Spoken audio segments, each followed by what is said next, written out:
안녕하세요. 모자란 글솜씨로 사연글을 쓰게 된 30대 후반의 지방 사는 평범한 여자입니다. 혹시 인생에 잊지 못할 음식이 있나요? 맛있다거나 좋아서가 아니라 이 음식을 먹을 때마다 운수가 좋지 않았다던가 나쁜 일이 있었던 일 같은 거요.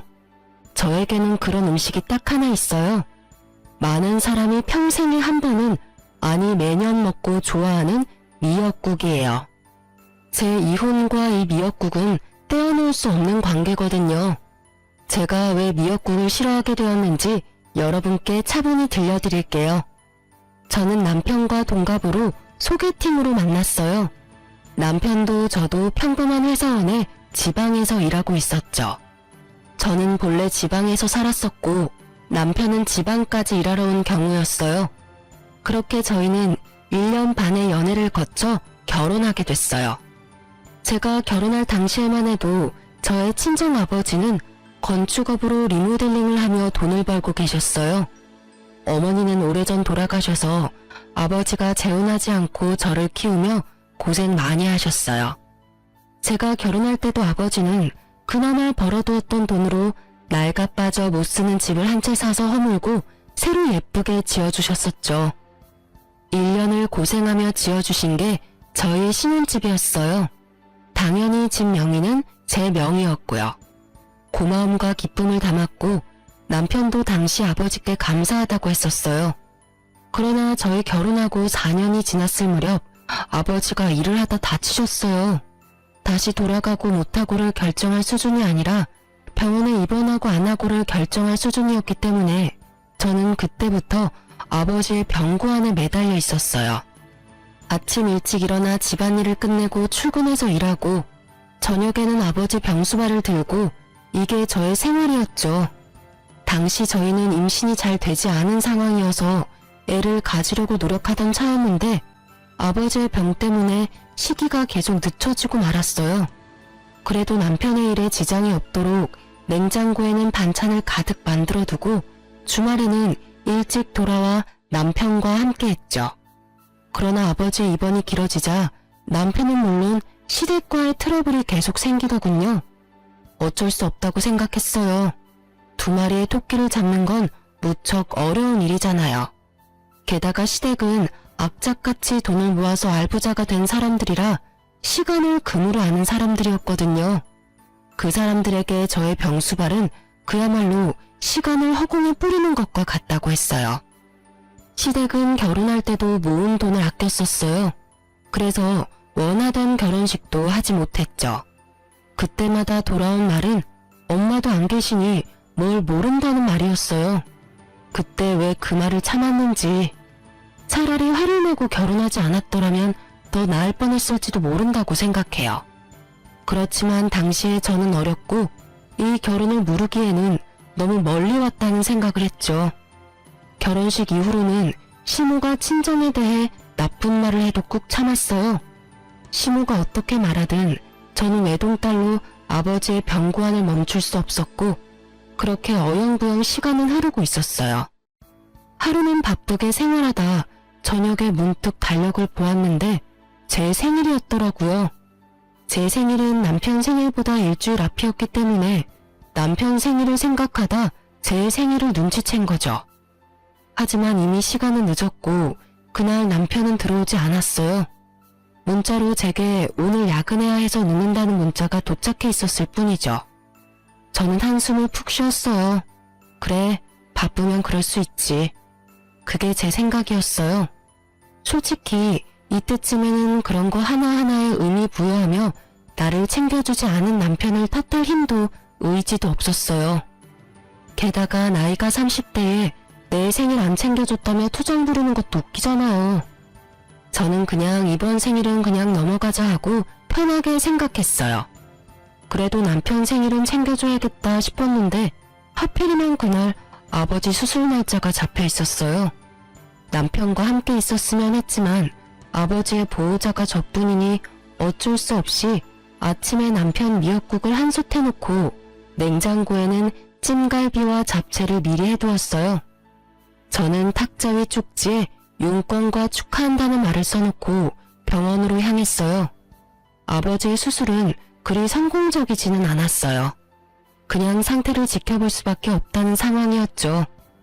아버지가 정신을 차릴 때까지 병원에 있다 보니 이미 저녁 시간대가 되었더군요. 아버지는 매번 이곳에 와 있는 딸에게 고마워하면서도 미안한 마음을 가지신 것 같았어요. 저에게 가장 많이 한 말이 자신이 제게 짐이 된 것 같다는 표현이었죠. 저는 그런 말 하지 말라고 웃으며 아버지를 달랬어요. 남편이 잘해준다. 걱정할 거 없다. 그 사람이 나 대신 집안일도 잘해준다. 이렇게 거짓말을 늘어놓으면서요. 아버지가 걱정할 만한 일을 전하고 싶지는 않았어요. 제가 한 말이 거짓말이라 하더라도 아버지에게 마음의 위안이 될 수 있었다면 다른 거짓말도 많이 했을 거예요. 그렇게 저녁 9시쯤 저는 집에 도착했어요. 지친 몸을 이끌고 집 안에 들어서는데 현관에 신발이 가득하더군요. 평소보다 많은 신발에 이 늦은 시간에 누가 왔나 싶어서 안으로 들어갔더니 시부 남편까지 거실에서 TV를 보며 저를 기다리고 있었더군요. 어머님, 아버님, 당신까지 오늘 무슨 일 있었어요? 왜 저희 집 거실에서... 너 여태껏 어디서 놀다 왔어? 놀다 오다뇨. 오늘 아버지 수술 날짜 잡혀서 아버지 수술하는 거 기다리고 깨시는 것까지 보고 왔어요. 허구한 날 그놈의 아버지. 예, 너는 아직까지 결혼한 게 실감이 안 나니? 주가 외인이라는 말이 왜 생겼는지 몰라? 너 시집 오면 우리 집에 충성해야 하는 거야, 충성. 제가 충성을 안 하는 게 있었나요? 시댁 어르신들 생신 때든 어버이날이든 추석 명절에도 꼬박꼬박 가고 김장도 빠진 적 없고요. 일주일에 한 번씩 꼬박꼬박 전화도 드리는데 제가 뭔가 모자란 게 있었나요? 너희 아버지한테 너무 목매는 거. 아무리 사돈어른이 혼자서 힘들게 사신다고 해도 너는 우리 집에 더 노력을 해야 하잖아. 너 오늘 네 남편 생일인데도 다 잊어버렸더라. 내가 그 이야기를 듣는데 어찌나 마음이 아팠는지 모르지?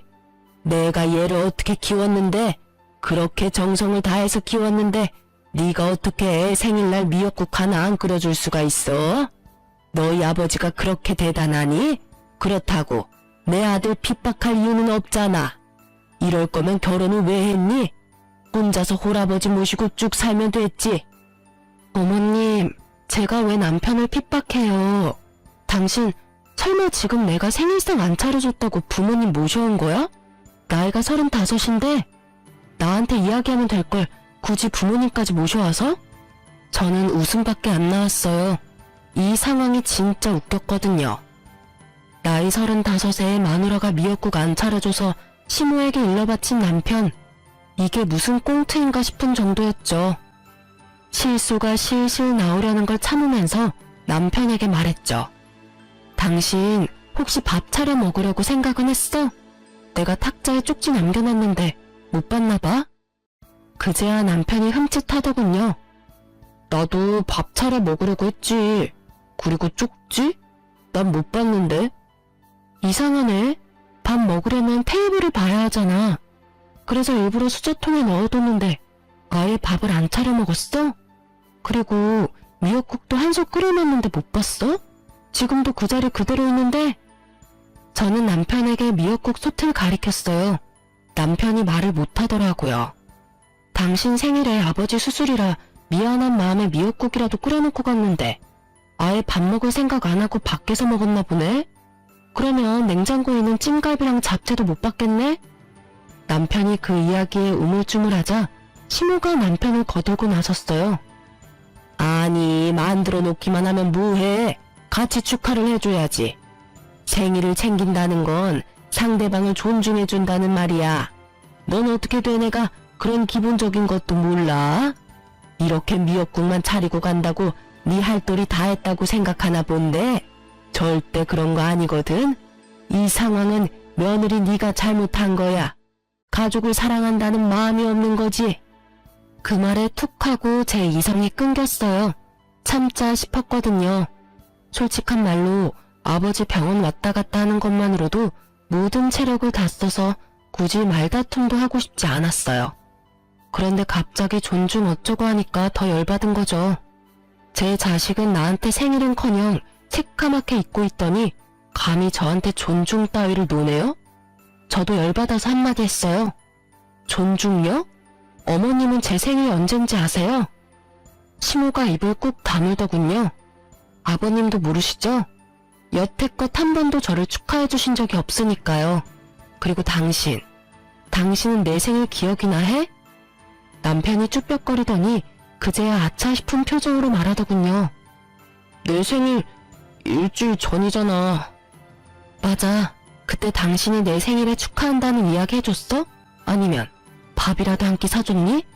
아니면 선물이라도 줬어? 남편은 아무 말도 못했고 시모와 시부도 아차 싶은 표정이었어요.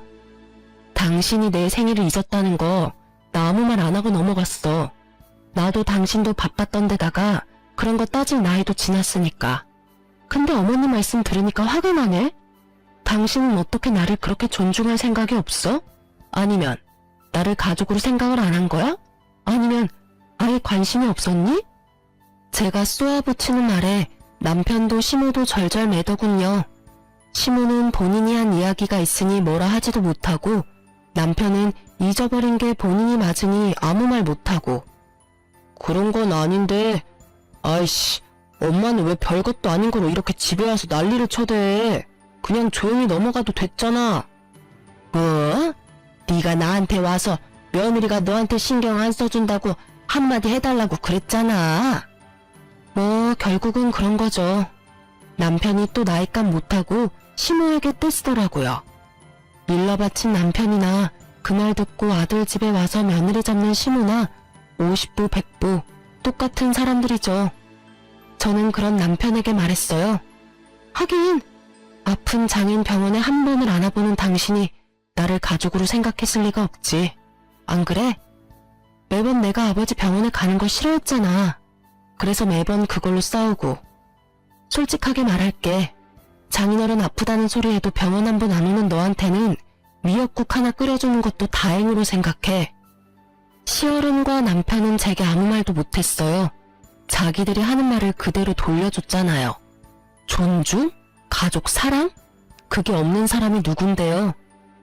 열받은 저는 멀뚱멀뚱한 세 사람을 두고 부엌에 가서는 아침에 만들어 놓은 미역국을 모두 싱크대 배수구 거름망에 촥 부어버렸어요. 그리고 다른 반찬들도 싹 다 꺼내서 음식물 쓰레기통에 확 부어버렸어요. 아깝다는 생각은 전혀 들지도 않고 그냥 그 순간은 속이 시원했어요. 내가 저런 남자한테 먹이려고 미역국을 만든 게 정신 나간 짓이지. 두 번 다시 내가 미역국을 만드나 봐라. 다 들으라는 식으로 크게 혼잣말하고 시원하게 쏟아붓는 미역국을 보니 그나마 막힌 속이 조금은 뚫리는 기분이었죠. 시모도 시부도 남편도 그런 저를 말리지 못하더군요. 결국 남편은 쭈구리가 돼서 방에 틀어박혔고 시부모는 부랴부랴 저희 집을 떠났죠. 저는 이때부터 남편에게 화가 나기 시작했던 것 같아요. 우리끼리 조용히 해결해도 될 일에 시부모를 끌어들이는 생각 없는 사람이 내 남편이라는 것도 너무 짜증났고요. 이렇게라도 정리가 돼서 다행이라고 생각하고 있었죠. 저는 이때 이 사람들이 제게 더 반박하지 않은 게 다 본인들이 잘못했다는 걸 깨달아서 그런 거라고 생각했는데 그게 아니라 다른 음흉한 생각이 있었던 거예요. 제가 그걸 알게 된 건 아버지의 3일장 마지막 날이었어요. 미역국 사건이 있고 몇 달 안 돼서 아버지는 결국 돌아가시고 말았어요. 너무 죄송한 마음이 많이 들었어요. 손주 한 번 안겨드리지도 못했고 맛있는 거 대접도 제대로 못 해드렸는데 이렇게 허망하게 가실 줄은. 저는 저대로 힘든 상황에 봉착했어요. 당시에 일을 하고 있었음에도 생활비를 제외한 돈은 거의 대부분 아버지의 병원비로 들어갔어요. 실비로 나온 것도 많았지만 그 외의 비용도 만만찮게 많이 들었었거든요. 결국 친정집은 아버지가 돌아가시고 완전히 폭삭 사라져버렸죠. 아버지가 노후를 보낼 생각으로 구해두었던 집은 결국 빚만 잔뜩 남긴 채 다른 사람에게 팔려갔고 딸인 제게 남은 건 몇만 원 남지 않은 아버지의 통장들이었죠. 이미 결제한 장례식 비용을 어떻게 갚아야 하나 걱정하던 중 남편과 시댁에서 저를 찾아왔더군요. 이제 막 모든 것이 끝나고 마음을 추슬러야 하는 이때 그들이 저를 데리고 간 곳은 한정식 가게였어요. 저는 처음으로 이 사람들이 고생한 나를 위해 이곳에서 식사를 대접해준다고 생각했어요. 여태까지 서운하고 힘들었던 마음이 천천히 녹아드는 기분이었죠. 하지만 이상하다는 생각도 했어요. 시부모와 남편 신우가 저를 무척이나 살피는 표정으로 바라보았거든요. 이상하게 생각하기는 했지만 깊이 생각하지는 않았어요. 아니, 생각할 여유가 없었다는 게 맞는 말일 것 같아요. 그렇게 한정식 코스 요리를 다 먹고 났더니 마지막으로 식사가 나왔어요. 그런데 제 식사에 미역국이 나왔더군요. 저는 주변을 보았어요. 나머지는 미역국이 아니었거든요. 제 생일도 아닌데 왜 미역국을 주나 싶었는데 식사가 얼추 끝났다 싶었는지 그제야 시무가 입을 떼더군요. 그래, 고생했다. 아버지 3일장 끝났으니 이제 한시름 누울 수 있을 거야. 네. 그리고 우리가 네 생일날 무심했던 게 너무 미안해서 이곳으로 데려온 거야. 그러니 그 일은 잊고 새로 좋은 가족이 되어보자는 의미로 받아들이면 된다. 이 미역국이 그런 의미였나 싶어 미역국을 한술 떴어요. 입으로 미역국을 가져가려는데 신우가 말을 하더군요. 그리고 네 아버지가 돌아가셨으니 내가 너에게 제안할 게 있어. 너도 그리 나쁘지는 않은 이야기일 거다. 너 병원에 입원해 계신 내 시어머니를 알고 있지? 너의 시조모 말이다. 네, 여러 가지 질병으로 요양병원에 입원해 계신 건 알고 있어요. 너희 아버지 간병하면서 이래저래 병간호일도 몸에 붙었을 테니 이번에는 네가 너희 시조모 수발을 좀 들어줘야겠다. 저는 순간 당황해서 미역국을 먹지도 못하고 고개를 들어 신우 얼굴을 쳐다봤어요. 제가요? 그럼 너 말고 누가 있겠니? 다 늙어서 힘도 없는 이 시어머니가 아랴? 너 여태까지 네 아버지 수발 잘 들었잖니? 설마 지댁에서 시키는 거라서 하기 싫다는 건 아니지? 공짜로 하라는 건 아니다. 네 시조모 앞으로 보험금이 좀 있어. 그분이 자기 수발 드는 자식에게 그 보험금 전액을 수령인으로 해주겠다 하지 않니? 어차피 오늘 내일 하는 늙은이고 네가 일만 잘해주면 손쉽게 상속받을 수 있는 일이야. 당시 시조모는 간병사가 모시고 있었는데 시조모는 가족들이 자기를 버렸다고 생각한 것 같았어요. 그러면서 수발 들어주는 사람에게 남은 재산인 보험금을 주겠다고 했던 거예요. 시부의 형제자매가 이남 1녀였는데 하겠다고 나선 사람이 선뜻 없던 모양이에요. 그리고 아무 지식도 없는 큰아버지의 손주가 간병하러 갔다가 시조모에게 욕만 얻어먹고 쫓겨난 모양이라 이 사람들은 제가 그 역할에 딱 안성맞춤이라 생각한 모양이더군요. 눈앞에 미역국이 갑자기 꼴도 보기 싫어지면서 제가 여태 이 방에서 먹은 것들이 역겹게 느껴졌어요. 이 사람들이 내게 마음을 써줄 리가 없다는 게 너무나 확 다가왔거든요. 그럼 제가 시조모님을 모시면 그 수령이는 제 이름이 되는 건가요? 그건 아니지. 당연히 아들 이름으로 들어가게 되는 거지. 그럼 안 할래요. 할 필요가 없잖아요. 어차피 남편 이름으로 들어가면 저한테 한 푼도 안 떨어질 테니까. 여보, 무슨 소리야. 내가 당신 섭섭지 않게 잘 챙겨줄게. 부모님 나 당신 3등분하면 딱 되지 않을까? 무슨 소리야. 왜 이야기가 그렇게 돼? 고생은 내가 다 하는데 당신이랑 시부모님은 왜 돈을 그만큼 가져가? 아, 지금 남의 돈 욕심내는 거야? 솔직히 그 보험금이 당신 돈은 아니잖아. 우리 할머니 할아버지가 모은 돈을 왜 네가 다 가져가려고 하는데? 그럼 나한테 시키지를 말아야지. 솔직히 나도 하고 싶은 마음도 없고 돈도 얼마 안 되는 것 같고. 안 그래? 그럼 그냥 그 돈 큰아버지나 고모님 주면 되지. 내가 안 하면 그 돈 구경도 못하는 건 그쪽이잖아. 당신도 말하는 거 웃기네. 내가 돈 욕심을 내? 욕심내는 게 누군데? 나야 일하고 정당하게 받는 거라고 치지만 당신이랑 어머님은 아무것도 안 하고 내가 고생한 거 홀라당 하겠다는 거랑 뭐가 달라? 재주는 곰이 부리고 돈은 주인이 받는다더니 딱 주인 노릇하려고 그러는 거 내가 모를 줄 알았어? 보자 하니까 사람을 아주 집안에 달린 식모처럼 부리려고? 야, 적당히 까불어. 누가 언제 너 식모처럼 부린대? 말 똑바로 해라. 돈 준다잖아. 솔직히 장인어른 아플 때는 돈 없이도 수발 잘 만들더니 왜 시자가 들어가니까 하기가 싫어? 솔직히 네 아버지 노가다로 돈도 못 벌고 고생만 했잖아. 돈 한 푼 없는 영감 모실 때는 효녀인 척 다 하더니 왜? 우리 할머니 보험금 많다니까 그 돈 탐나서 이런 식으로 뻣뻣하게 구는 거야? 너 지금 우리 아버지한테 뭐라고 했어? 이 새끼야, 지금 네가 살고 있는 그 집도 그 노가다 하는 아버지가 준 집이다. 아, 네가 이런 식으로 생각하는 줄 알았으면 예전에게 너랑 인연 끊어버리는 건데. 그리고 네가 돈 준다면 내가 그 수발 드는 거 할 줄 알았어? 천만금, 아니 억만금을 줘도 나 그 집에서 수발 안 들어, 미친 새끼. 그 집구석에 자식 손주가 몇 명인데 내가 수발을 들어? 그리고 어떻게 된 집구석이 그 많은 사람 중에 한 사람 나서서 들겠다는 놈이 없어? 양심은 어디다 갖다 팔아먹었니?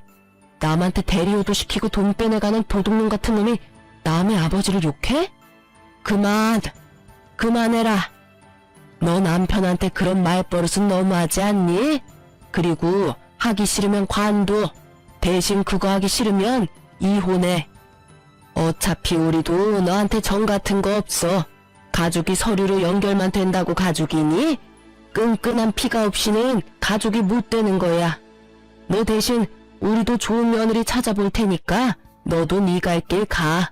보자 하니 아주 남편을 쥐잡듯 잡고 있어. 너는 시부모가 눈 시퍼렇게 뜨고 보고 있는데도 아주 남편을 잡는구나. 생각이라는 게 있긴 하니? 이혼하라고 그러면 제가 겁나서 예, 수발 들게요 할 줄 알았나 봐요. 근데 어쩌죠? 저도 이제는 더 이상 그쪽 집안이랑 상종도 안 하고 싶은데 자식 새끼를 어떻게 키우면 저렇게 장인어른한테 막말하는 놈으로 키울 수가 있어요? 게다가 여태껏 그런 성격도 잘 숨기고 있었네. 우리 집에서 편하게 들어와 살면서 열심히 우리 아버지 씹었겠네? 노가다 하는 영감이 해준 집에 돈 한 푼 없이 얹혀 들어와서 살았던 주제. 이혼할 테니까 오늘 내로 당신 짐 챙겨서 나가. 나 당신이랑 같이 사는 거 완전 징그럽고 더러워. 제 말에 벙친 건 남편이었어요. 갑작스레 이혼 이야기가 오가니 본인도 놀란 듯 하더라고요. 뭐 놀란 건 시부모도 마찬가지였지만요. 이혼하라고 하면 제가 겁나서 알겠노라 할 줄 알았나 보더라고요. 그런데 어느 딸이 아버지 모욕당하는데 가만히 있어요? 그런데 남편이 저한테 한숨을 쉬며 진짜 동정심 가득한 표정을 지으며 말하더군요. 당신 지금 제정신이야? 이 집 팔아봐야 얼마 안 나와. 그리고 어차피 재산 분할하면 이 집 판 금액도 나눠야 하고. 어차피 여기서 나쁜 건 당신인데 왜 당신이 당당하게 이혼하자고 하는 건데? 너 돈 있어? 어차피 당신 아버지 병수발 든다고 돈 다 썼을 거 아니야. 괜한 고집 부리지 말고 그냥 하겠다고 해. 그러면 완만하게 끝날 일이잖아. 이혼은 당신 어머니가 하라고 했고 나쁜 건 내가 아니라 너고. 나를 유책 배우자로 만들고 싶은 모양인데 시댁 병수발 강제로 들라고 하는 거 문제 있는 거 몰라? 그리고 남의 아버지 모욕한 것도 문제 있고 나 동정하기 전에 당신부터 동정하는 게 어때? 지금 이 집에서 나가면 어차피 당신 시댁 들어가거나 전세 월세 가야 할 텐데 당신도 돈 그리 많은 건 아니잖아. 안 그래? 오지랖 넓게 내 걱정은 하지 마. 나 알아서 할 테니까. 제 말에 남편도 시부모도 마치 저를 정신 나간 사람처럼 보더군요. 제가 이혼을 선택한 게 그 사람들한테는 어이없는 일이었던 것 같더라고요. 그렇지만 이 상황에서 어떤 여자가 시댁의 저런 요구를 받아들일 수 있겠어요? 돈 문제를 떠나서 남의 손으로 효도를 시키겠다는 그 마인드 자체가 잘못돼도 한참을 잘못된 거죠. 차라리 남편이 자기가 할 테니 나한테 조금만 도와달라고 했다면 제가 해주겠다고 했을지도 몰라요. 그런데 아예 저한테 모든 걸 맡기겠다고 하다니 결국 저는 남편과 이혼 조정에 이르게 됐고 이혼은 생각보다 제게 유리하게 진행됐어요. 남편은 제가 집안일을 내버려 두고 친정 일에만 열심히 한다며 저를 몰아갔지만 저는 그 사람들이 해달라고 했던 걸 알려줬죠. 병시중을 요구하고 장인어른을 모욕했던걸요. 그것도 친정아버지 장례식 마지막 날에 그런 일을 했다고요. 변호사를 잘 만나서 그런지 저는 위자료와 집에 대한 소유를 인정받고 이혼하게 됐어요.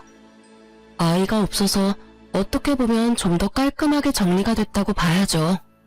그리고 법적으로 서류상으로도 이혼이 정확하게 완료된 날, 저는 미뤄뒀던 일을 한 가지 해결했어요.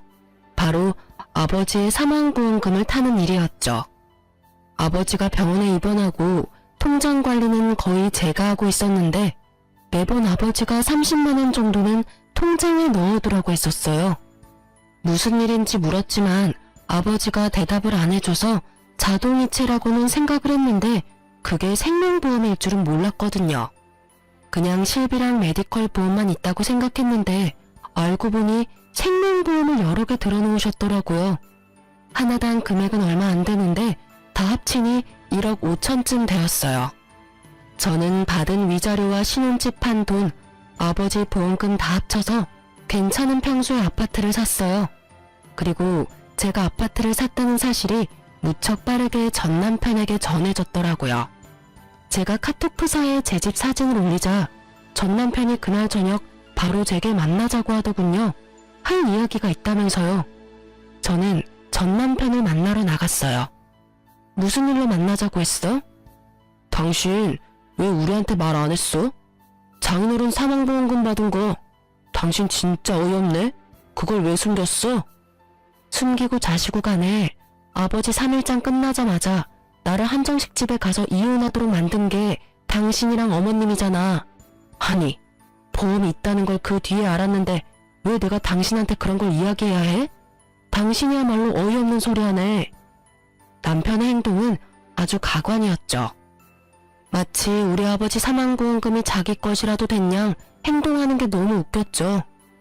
난 당연히 그거 물어볼 수 있지.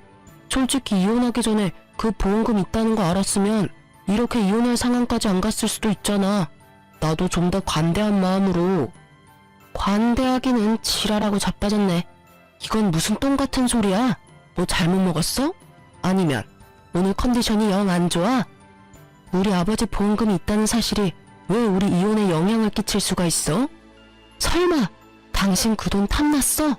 그래서 내가 그 돈으로 집 사니까 이렇게 뛰어와서 왜 보험금 있던 거 말 안 했냐고 지금 나한테 따지는 거야? 탐났냐니 사람을 뭘로 보고? 탐이 난 게 아니라 당신이 그런 사실을 숨겼다는 사실에 화가 난 거야. 그 돈이 있었다면 당신이 장인어른 수발 들어갈 때 우리 엄마가 아무 말도 안 했겠지. 솔직히 돈도 안 나오는데 가서 힘만 쓰면 뭐해? 우리는 다 당신 생각해서 그런 말 한 거라고.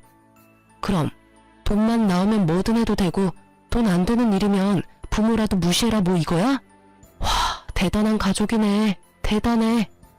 당신은 그럼 어머님이 아파서 죽어가도 돈이 안 되면 모시지도 않을 거라 이거지? 어머님이 들으시면 참 좋아하시겠다. 그치? 대놓고 빈정거리는 제 모습을 보더니 남편이 버럭 화를 내더군요. 그런 말이 아니잖아. 다 당신 생각해서 한 말이라고. 솔직히 그 보험금도 원래라면 반 나눠야 하는 게 정상이고. 우리 아버지 보험금 10원짜리 한 장도 가져갈 생각 하지 마. 너, 네가 양심 있는 새끼면 여기 와서 이러는 것도 진짜 말이 안 되는 거거든? 양심이 없으니 여기 와서 내내 보험금 이야기만 하고 있지, 나쁜 놈아. 네가 뭐가 그렇게 잘났어? 넌 뭐가 그렇게 잘났는데 힘들게 일해서 번 돈으로 넣은 보험금 네가 달라고 하는데 우리 아버지 생일날 선물은 해줘봤니? 아님 아버지 아플 때 병원에 얼굴 비추기를 했어? 생각할수록 네가 우리 아버지한테 못한 것만 생각나는데 잘한 거 있으면 말 좀 해줄래? 그런 놈이 뭐? 보험금? 아주 지랄을 해요, 지랄을. 내가 아버님한테 뭘 그렇게 못했는데 솔직히 남들 하는 만큼은 했잖아. 네가 무슨 말을 해도 나는 네가 그 돈 혼자 다 먹으려고 그러는 것으로밖에 안 보여. 결과가 그렇잖아. 장인어른도 나한테는 아버님인데 왜 네가 그걸 다 가져가냐는 거지. 아, 말도 안 통하는 새끼. 이 돈이 왜 네 돈이야. 내가 혼자 다 먹든 다 날리든 그건 다 내 거야. 아버지가 내 명의로 넣어뒀다고. 아버지 목숨값을 왜 너한테 줘? 너 내가 우리 아버지 병수발할 때 매번 띠꺼운 얼굴로 내가 병원 가는 거 싫어했지? 너뿐만이 아니야. 너희 집 가족들 다 똑같이 나한테 그런 표정이었지. 쓸데없는 짓 한다고, 돈 안 되는 짓 한다고, 시댁보다 친정 우선시한다고. 근데 그렇게 말하고 그렇게 행동한 주제에 이제 와서 우리 아버지 보험금 달라는 건 너무 뻔뻔한 거 아니야? 아니지. 뻔뻔한 걸 넘어서서 완전 강도 새끼 아니냐고. 뭐?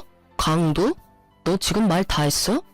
네가 지금 큰돈 생겼다고 완전 기고만장해서 이러나 본데 이혼한 거 내가 물릴 거야.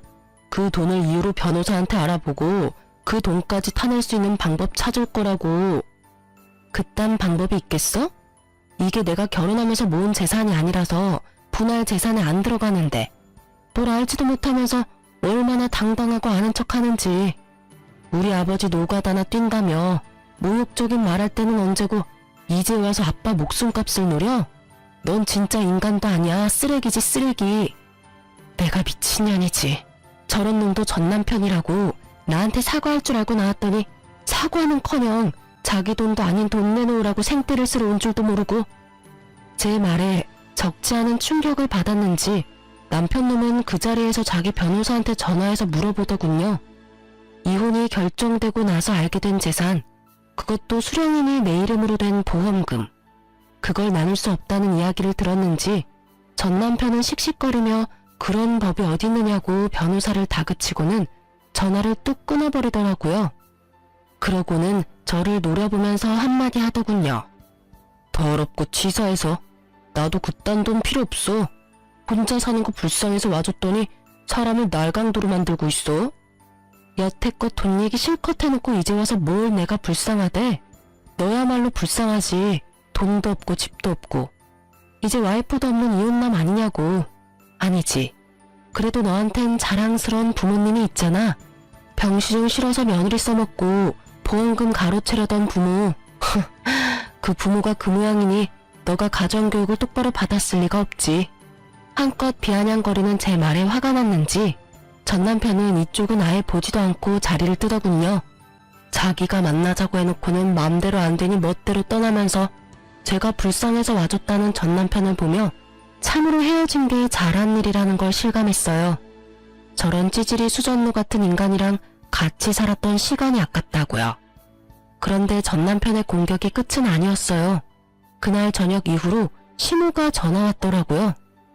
너 이 싹수도 없고 돈만 밝히는 년, 너 일부러 이혼하자고 한 거 아니니? 그 돈 다 혼자 먹으려고. 모자지간 아니랄까봐 말하는 게 똑같더라고요. 돈을 왜 먹어요?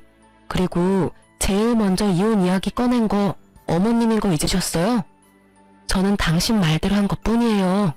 이혼하라고 하길래 더 이상 그 집안 사람들이랑 상종도 하기 싫어서 이혼하겠다고 답한 것뿐이라고요.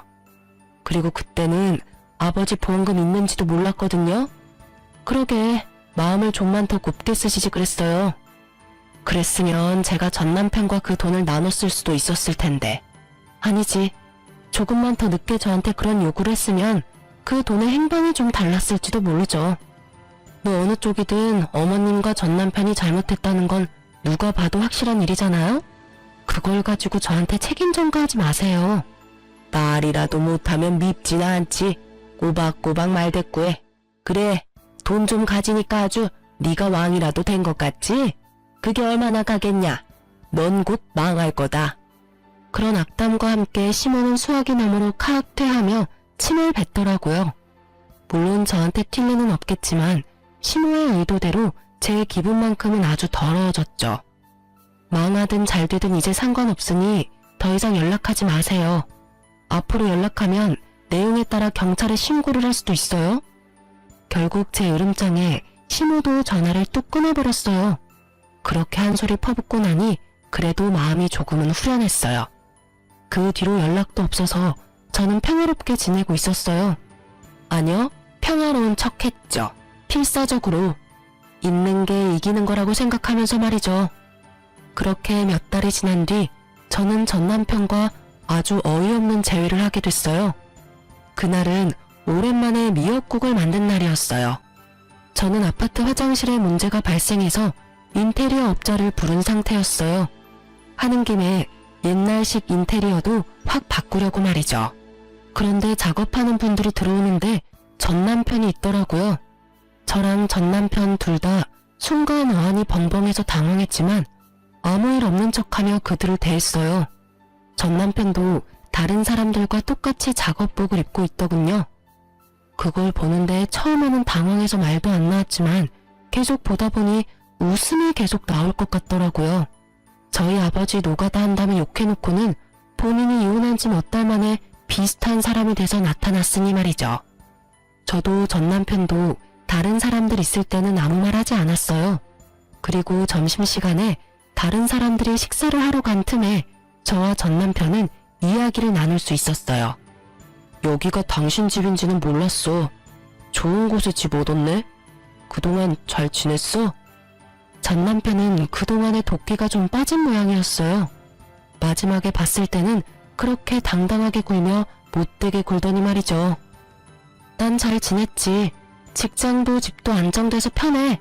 당신은? 여기 있는 걸 보니 할머님은 아직 살아계시나 보네? 할머니 돌아가셨어. 그 말에 살짝 저도 놀랐어요. 돌아가셨다니 안 된 일이지만 보험금 받아놓고 전 남편이 이리 사는 게 이상해서 물었죠. 당신 그때 할머니 모시러 간다고 하지 않았었나?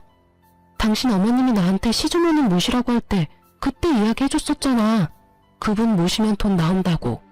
아, 다른 사람이 결국 할머님 수발든 거야? 아니야, 내가 다 했어. 재혼하려니 시간이 촉박하고 어머니가 며느리한테 우리목 나눠주느니 우리끼리 나누자고 하시는 바람에. 근데 알고 보니 다 거짓이었더라고. 뭐가? 거짓이랄 게 있어? 누가 거짓말을 했는데? 할머니가 가지고 계신다던 그 보험금이 아예 없는 거였어. 돌아가시기 전에도 이상하다 생각은 했었거든. 나가는 보험료가 얼마 안 되는데 그 큰 액수의 보험금이 있다니 말이야. 보험금 2억이랬나? 그때는 눈이 멀었었지. 그런 의심이 들었는데도 확인도 안 해보고. 아, 보험을 완납해서 그런가 보다 했거든. 근데 아니었어. 아예 생명보험 자체가 없었더라고. 설마. 제 말에 남편이 쓴웃음 지으며 말하더군요. 보험이 없었으면 차라리 나을 뻔했지. 근데 애매한 보험 하나가 있는데 거기서 할머니 돌아가시자마자 보험 대출 받은 거 갚아야 한다고. 결국은 가족들끼리 돈 보태서 갚고. 근데 어차피 얼마 안 되는 보험이면 대출 금액도 얼마 안 됐을 텐데 갑자기 이렇게 돈이 없어질 리 없잖아. 월급에서 갚으면 금방 갚을 돈인데. 예리하네. 사실 할머니 보험금 이야기만 믿고 일 그만두고 사업을 크게 벌렸거든. 대출도 마구잡이로 하고 투자금도 여기저기서 끌어들였는데 결국 완전 망해버려서. 나 혼자 대출하고 투자금 받고 했으면 그나마 나았을 텐데 부모님 그 보험금 믿고 내 사업에 뛰어드시는 바람에 다 같이 망해버렸지. 부모님이 악착같이 모아놓은 돈 다 털어서 빚 갚고 나니까 남는 게 없더라. 집 하나 있던 것마저 넘어가 버린 데다가 할 수 있는 일이 없어서 배달일 했는데 여기저기 바쁘게 뛰어다니는 건 체력 때문에 힘들고 돈도 많이 안 돼서 결국은 노가다 하는 거지. 이야기를 듣고 있으니 아주 한숨이 푹 나오더군요. 이렇게 될 줄 알았다고 하면 참으로 나쁜 말일까요? 그래, 일은 몸에 맞아? 우리 아버지가 어떻게 돈 벌었는지 확인해보니 기분이 어때? 그냥 미안하다고 생각해. 내가 그때는 왜 그랬나 싶은 거지. 아주 복에 겨워서. 투정 부리다가 일 다 망친 느낌이야. 당신이 아버지 병시중 들면서 본가에 자주 왔다 갔다 했거든. 밥 먹으러도 가고 할 일 없으면 가기도 하고. 그랬더니 부모님들 생각이 나한테 옳은 것 같아. 너와 연애하고 결혼할 때는 내게도 그런 편견 같은 건 없었을 텐데 내가 왜 그랬을까 싶기도 하고. 솔직히 지금도 당신이랑 이혼한 건 모르고 싶기도 해. 그때 내가 한 선택은 온전한 내 선택이 아니었으니까. 그래서 말인데 당신도 여전히 혼자인 것 같고 나도 다른 여자는 없어. 이번에야말로 애 낳고 잘 살아보지 않을래? 결국 마지막에는 전 남편이 재결합 이야기를 꺼내더군요. 애가 없다는 게 이토록 다행이라고 생각할 줄이야. 아마 애가 있었다면 남편은 더욱 집요하게 저를 설득하려 했을지도 몰라요. 아니? 나는 당신이랑 다시 살 생각이 전혀 없어. 당신이랑 같이 살며 내 아버지한테 미안한 기분만 들거든. 그리고 당신이 아무리 바뀌어도 바뀌지 않는 게 있어. 이미 상처 입은 내 마음 말이야. 그건 어떤 걸로도 치유되지 못하고 어떤 식으로든 해결하지 못해. 재결합을 하면 더 단단하게 굳어질 거라고 생각해? 아니, 틀렸어. 재결합을 하면 아슬아슬하게 이어붙인 조각들이 언젠가는 예전보다 더 잘게 조각나고 말 테니까. 이쯤에서 그런 생각은 접어. 나는 당신이 사과했으면 됐어. 더는 관여하고 싶지 않을 뿐이야. 제 말에 전 남편이 고개를 떨구더군요. 자신의 제안을 거절해서 풀이 죽은 건지 화가 나는 건지 모르겠지만요. 이야기는 그 정도쯤에서 마무리가 되고 말았어요. 저는 전 남편이 떠나고 나서는 미역국을 모조리 싱크대 거름망에 다 부어버렸어요. 미역국이 마치 저에게 안 좋은 일만 가져다 주는 것 같아서요. 왜 꼭 그날이었을까 싶어요. 물론 우연이었겠지만. 그날 이후로 저는 미역국을 아주 극도로 거부하게 됐어요. 그리고 그 이후로 저는 연애를 하는 중이에요. 사람으로 받은 상처는 사람으로 덮으라는 친구의 말을 듣기로 했거든요. 솔직히 한번 이혼한 여자를 받아주려는 사람이 있기는 할까 싶었는데 세상에는 저보다 더 어이없는 일로 이혼당한 남자도 많더라고요. 그런 남자 하나 만나서 지금은 연애도 일도 하며 즐겁게 지내고 있어요. 지금 만나는 남자도 이혼남인데 상대방은 애가 있다는 점에서 저도 망설이고 있기는 해요. 다정하고 친절하고 가족들도 모두 친절하고 상냥한 사람이라 제가 미역국을 엄청나게 싫어하는 걸 알고는 매년 생일에는 미역국 대신 케이크로 생일을 축하하자고 해주는 사람이죠. 그래서 웬만하면 놓치고 싶지 않아요. 그렇지만 한편으로는 이런 생각도 해요. 제 전 남편도 처음부터 그렇게 나쁜 사람은 아니었다는 걸요. 그 사람도 처음에는 뭐든 이해해주고 같이 고민해주는 착한 사람이었거든요. 시간이 흐르면서 변하는 사랑만큼 추한 건 없는 것 같아요. 사랑이 우정이나 정이 된다면 모를까. 저처럼 사랑이 원수가 되면 끝맛이 참 씁쓸하거든요. 그 사람과의 좋은 추억은 여전히 가슴에 있지만 그런 가슴에 못을 박아버린 것도 그 사람이니까요. 그 뒤죽박죽인 상황을 해결도 못하고 끙끙거리면 결국은 손해는 본인만 받잖아요. 그러니 여러분 속으로 앓고 계시지 마세요. 속병 생겨요.